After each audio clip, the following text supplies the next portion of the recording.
जय हिंद। आज मैं आप सबों को बीपीएससी के द्वारा टीयर 2 शिक्षक भर्ती से संबंधित जो एग्ज़ाम लिया गया था कक्षा 9 और 10 कक्षा के समान अध्ययन में प्रश्न में जो है ना मैथ का 8 प्रश्न पूछा गया था।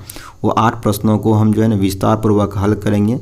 यदि आप चैनल पर नए हैं तो प्लीज़ सब्सक्राइब कर लें ताकि बीपीएससी शिक्षक भर्ती से संबंधित जितने भी एग्जाम आयोजित किया गया है उन सभी प्रश्नों को अपने चैनल पर लेके आएंगे। चलिए देखते हैं पहला प्रश्न में कह रहा है 5 बल्लों और 18 गेंदों की कीमत जो है ना 65 रुपया है तथा 2 बल्लों और 20 गेंदों की कीमत जो है ना 42 रुपया है। एक बल्ला और एक गेंद की कीमत क्या होगा क्रमशः। देखिए यहाँ पे बल्ला जो है ना बी से होता है, गेंद भी बी से होता है। तो यहाँ हम क्या करते हैं, बल्ला को x मान लेते हैं और गेंद को y मान लेते हैं। देखिए बल्ला को यदि हम x मानते हैं, एक बल्ला का कीमत x रुपया है तो 5 बल्ला का 5x हो जाएगा, प्लस एक गेंद का यदि y मानते हैं 18 गेंद का 18y हो जाएगा। यह मिलके हमको 6500 रुपया यहाँ दिया हुआ था। समीकरण 1 हो गया। दूसरा समीकरण में यहाँ पे 2 बल्ला दिया है तो एक बल्ला का कीमत जो है x माने है तो 2 बल्ला का 2x हो जाएगा। और जो है ना 20 गेंद दिया हुआ था, एक गेंद का y माने थे तो 20 गेंद का 20y हो जाएगा। यह दिया हुआ है हमको 42 रुपया दिया हुआ, तो यह समीकरण 2 हो गया। अब इसमें क्या करना है, समीकरण 1 में जो है x का कोफिशिएंट यानी x के साथ में 5 है और समीकरण 2 में x के साथ में 2 है। तो हम 2 को 1 बला से गुना करते हैं, 1 बला को 2 से गुना करते हैं। यहाँ हम गुना करेंगे 2 से और यहाँ गुना करेंगे 5 से। अब इसको गुना करते हैं, देखिए ये 10x हो गया प्लस ये 18 दूना 36 है, y हो गया, ये हो गया आपको 5 10 हो गया, 1 हो गया 12 13 130 हो गया या 00 हो गया। अब इसको करते हैं तो ये 10x हो गया प्लस यहाँ पे ये 100y हो गया और यह हो गया आपको 5 दूना 10 हो गया, 1 5 20 21 210 00। तो ये समीकरण हमको क्या हो गया, 10x प्लस 36y बराबर 13000 हो गया और 10x प्लस 100y बराबर हो गया 21000 हो गया। अब देखिए हम यहाँ आया था 10x प्लस 36y बराबर हमको मिला है 13000 मिला था। और फिर जो है ना आपको 10x प्लस 100y बराबर हमको मिला था 21000 मिला था, यह मिला था। अब देखिए यहाँ पे माइनस यानी घटाते हैं तो माइनस का चिन्ह होगा, यहाँ प्लस है तो माइनस होगा, यहाँ प्लस है तो माइनस है, ये कट के 0 हो गया। अब देखिए यहाँ पे जो घटाएंगे तो यह होगा माइनस आपको 64y हो जाएगा। अब इसको घटाइएगा तो यह हो जाएगा आपको 8000 माइनस में हो जाएगा। हमको y निकालना है तो माइनस 8000 में माइनस 64 से भाग करते हैं तो माइनस इससे कैंसिल हो जाएगा। जब इसको कटाइएगा तो यह हो जाएगा आपको 125 हो जाएगा। तो यहाँ पे हमको क्या हुआ, ये जो है ना y जो गेंद माने थे तो यह हमको 125 रुपया x का, यहाँ पे y का मान 125 मिल गया है। अब समीकरण आप क्या कीजिए 1 में या 2 में किसी में आप रख सकते हैं। तो समीकरण 1 था आपको 5x प्लस ये 18y था बराबर हमको था 6500। देखिए यह बड़ा मान है, इसमें रखिएगा, थोड़ा लंबा हो जाए गुना भाग करने में। तो समीकरण दूसरा में रख लेते हैं। दूसरा समीकरण था 2x प्लस 20y बराबर था आपको 42 रुपया दिया हुआ था। ये 42 रुपया दिया हुआ है, हमको 2x हो गया। अब जो यहाँ पे y का मान निकला है हमको कितना मिला है, 125 मिला है। अब इसको हल कीजिएगा, ये 42 उधर है तो यह 2x बराबर हो गया, ये कितना हो गया 5 10 हो गया, 9 4 1 5 हो गया 2, तो ये हो गया 2500, इधर 4200 है। 42 से प्लस यहाँ पे 2x बराबर क्या हो गया, प्लस में इधर माइनस में जाएगा तो यह यहाँ घटाइएगा तो यह हो जाएगा आपको 1700 हो जाएगा। यहाँ 2x है, x से 2 से भाग दीजिएगा तो यह हो जाएगा आपको 850 हो जाएगा। तो देखिए x जो माने थे बल्ला का माने थे तो बल्ला को हमको 850 रुपया हो गया और गेंद का जो मूल्य था वह 125 रुपया हो गया। इसका आंसर जो होगा आपको C हो जाएगा। अगला प्रश्न देखते हैं। कह एक दुकानदार किसी वस्तु को 615 में खरीदता है, उसे 820 में बेच देता है तो उसका प्रतिशत मुनाफा कितना है। तो क्रय मूल्य हमको 615 रुपया दिया हुआ, विक्रय मूल्य 820 रुपया है। 615 रुपया से हमको 820 रुपया में बेचते हैं, यह हमको मुनाफा जो होता है यह 205 रुपया मुनाफा होता है।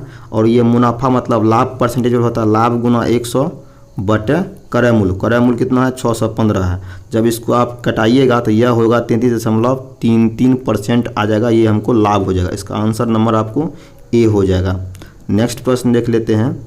अगला प्रश्न देख लीजिए, इस प्रश्न का जवाब जो है ना हम नेक्स्ट वीडियो में देंगे।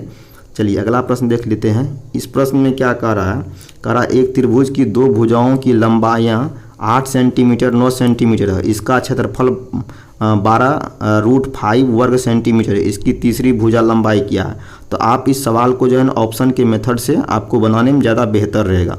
देखिए इसमें जो है ना ए जो है एक भुजा आपको 8 सेंटीमीटर है, बी आपको 9 सेंटीमीटर है, और सी हम मान लेते हैं यहाँ पे बी का लेते हैं 7 सेंटीमीटर लेते हैं। अब जब 7 लीजिएगा तो यह आंसर आपको आ जाएगा। देखिए अब क्षेत्रफल जो होता है त्रिभुज का यह होता है पहले एस, हम अर्ध पेरीमीटर निकालते हैं, यह होता है a + b + c/2 होता है। तो 8 + 9 + 7/2 हो गया, ये 9 8 17 हो गया, 17 7 कितना हो गया 24, 24 भागा 2 हो गया, तो यह हमको 12 हो गया। अब देखिए जो है यहाँ पे एरिया बराबर होता है √s × s - a × s - b × s - c होता है। देखिए s जो निकला है हमको अर्ध परिमिति यह 12 है।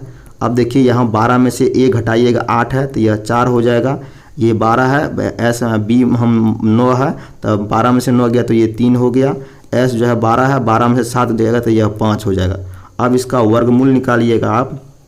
देखिए 12 को आप 4 गुना 3 लिख सकते हैं, 4 गुना 3 है, यहाँ 5 है। अब देखिए वर्गमूल में 2 का जोड़ा होता है, 4 दिन यहाँ देखिए 4 2 गो है तो 1 4 निकाल लेते हैं, 3 2 ठो है तो 1 3 निकाल लेते हैं।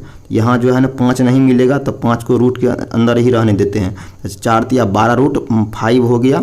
इसका आंसर जो है यहाँ पे क्षेत्रफल इसके बराबर हो गया, इसका आंसर आपको बी हो जाएगा। अब प्रश्न देख लेते हैं, भाइयों की उम्र का अनुपात 4:3 है। यदि बड़ा भाई छोटे भाई से 6 वर्ष बड़ा है तो दोनों भाइयों की उम्र की वर्ष में है। देखिए सिंपल इसका है कि आप ऑप्शन से बना लीजिए, सबसे बेहतर रहेगा। यदि आप मेथड से बनाइएगा तो उसमें आप फंस सकते हैं। चलिए देखते हैं। देखिए छोटा भाई 18 है तो बड़ा भाई 24 है, 6 का अंतर दिया हुआ है और इसका अनुपात निकालिएगा 24 और 18 का निकालिएगा, 6 से कटेगा 4, ये 3 हो जाएगा। इसका जो है जो यह बात बोला गया यहाँ पे इसको यह प्रूव कर रहा है, तो इसका आंसर हमको सी हो जाएगा। यदि आप इसको बनाते हैं नियम से तो देखिए नियम क्या है, बड़ा भाई x मानते हैं, छोटा भाई x - 6 हो जाएगा। अब इसका अनुपात जो है 4:3 दिया है। अब इसको गुना क्रॉस मल्टीप्लिकेशन कीजिएगा, यह 3x हो गया बराबर यह 4x - यहाँ पे 24 हो गया। अब x देखिए माइनस में है, इसको इधर लाएंगे प्लस में होगा, ये प्लस में तो माइनस में जाएगा, तो हमको x का मान कितना हो गया 24 हो गया।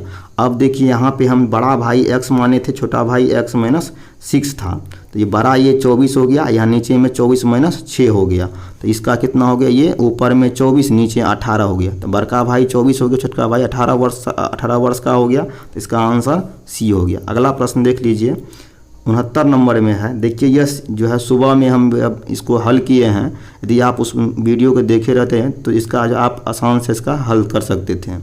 चलिए अगर में दिया गया है और यह जो है ना आपको गुना में है कि इसको आप हल कीजिएगा तो भिन्न में आ जाएगा, यह आएगा आपको 1/2 आएगा, गुना करते हैं अगला तो यह आपको 2/3 हो जाएगा।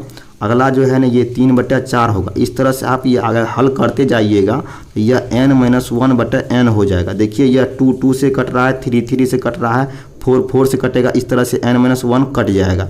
तो ऊपर में हमको n बचा है, नीचे में ऊपर में 1 नीचे में n हो गया। इसका आंसर जो होगा आपको ए हो जाएगा।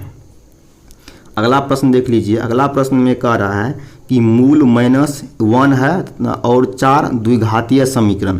देखिए द्विघातीय समीकरण निकालने का जो है ना इसको 2 प्रोसेस है। तो सिंपल प्रोसेस ये है कि द्विघातीय समीकरण जब भी निकालते हैं तो यह फार्मूला होता है x² - alpha plus beta into x plus alpha into beta, यह होता है, ठीक ना। देखिए यहाँ पे पहला मूल जो है ये अल्फ़ा हो गया, दूसरा बीटा हो गया, दूसरा बीटा पहला अल्फ़ा, तो आप इसको मान सकते हैं। ये x² हो गया माइनस अल्फ़ा का -1 हो गया, प्लस यहाँ बीटा में 4 हो गया, x हो गया अल्फ़ा इंटू बीटा -1 और 4 हो गया। देखिए यहाँ पे x² माइनस इसको यहाँ की जगह 3x हो गया, यहाँ पे माइनस आपको 4 हो जाएगा। तो यह समीकरण आपको x² - 3x - 4 हो जाएगा, जो कि आंसर नंबर आपको सी में दिया गया। तो यहाँ पे जो है ना मैथ का सभी प्रश्न खत्म होता है। यदि आप चैनल पे नए हैं तो सब्सक्राइब कर लें।